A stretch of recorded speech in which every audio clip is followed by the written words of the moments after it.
Hello friends, back to my channel Mousumi TV village. চলো তোমাদেরকে আজ আমি পকোড়া বানানো দেখাবো, চাউমিন আর ডিম দিয়ে। এখানে আমি চাউমিনের প্যাকেট আর ডিম নিয়ে নিয়েছি। চাউমিনটা আমি সেদ্ধ করে নেব। এদিকে আমি চাউমিনটা সেদ্ধ বসিয়ে দিয়েছি।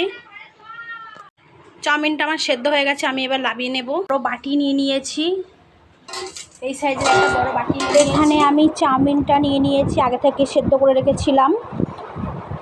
দিয়ে এখানে একটা ছোট কাচের বাটি নিয়ে নিয়েছি, সেখানে আমি পেঁয়াজ কুচি আর একটা লঙ্কা কুচি, তোমার লঙ্কা ছাড়াও করতে পারো, আর লবণ দিয়ে আমি ভালো করে মেখে নেব। দিয়ে ওখানে আমি দুটো ডিম নিয়েছি, দুটো ডিম আমি ফাটিয়ে নেব। দুটো ডিম আমি ফাটিয়ে আমি ওর সঙ্গে মিক্সড করে মেখে নেব।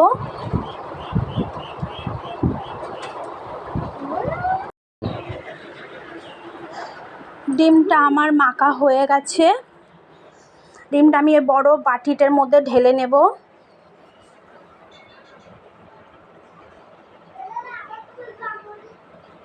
ভিডিওটা ভালো লাগলে একটা লাইক, কমেন্ট, সাবস্ক্রাইব করে পাশে থাকবে আর নতুন নতুন ভিডিও দেখার জন্য।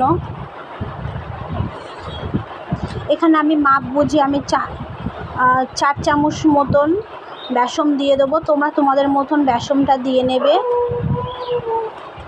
দিয়ে ওটা ভালো করে আমি মেখে নেব। অনেকে অনেক রকম পকোড়া বানিয়ে খাও, একবার এইভাবে বানিয়ে খেয়ে দেখবে। চাউমিন আর দুটো ডিম, অল্প খিদে মেটানোর জন্য। এখানে কিন্তু কোনো জল চলবে না, জল ছাড়াই তোমার মাখতে হবে, কারণ দুটো ডিম দেওয়া আছে এর মধ্যে। দেখো, ঠিক এইভাবে মেখে নিতে হবে। এদিকে আমি গ্যাসটা ধরিয়ে কড়া বসিয়ে দিয়েছি, আমি এবার তেল দিয়ে দেব। দেখো, তেলটা আমার গরম হয়ে গেছে। আমি এবার একে একে পকোড়াগুলো সব বানিয়ে নেব। তোমরা তোমাদের মতন পকোড়াগুলো বানিয়ে নেবে, কেউ বড় সাইজ করে বা কেউ ছোট সাইজ করে।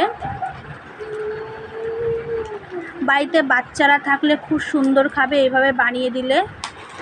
তোমরা অনেকে অনেক রকমভাবে পকোড়া খাও, একবার এইভাবে বানিয়ে খেয়ে দেখবে। এক প্যাকেট চাউমিন আর দুটো ডিম দিয়ে বানিয়ে। দেখো, আমার ওই পিঠটা হয়ে গেছে, আমি এবার উল্টে দেব। এইভাবে ঠিক উল্টে দেব। দেখো কত সুন্দর লাগছে দেখতে। বাড়িতে বাচ্চারা থাকলে এভাবে বানিয়ে দিলে খুব সুন্দর খাবে। অল্প সময়ে অল্প টিফিন আমার হয়ে এসছে, আমি এবার নামিয়ে নেব পকোড়াগুলো। এইভাবে বানিয়ে খেয়ে দেখবে। আমি একে একে পকোড়াগুলো সব নামিয়ে নেব। দেখো কত সুন্দর লাগছে দেখতে।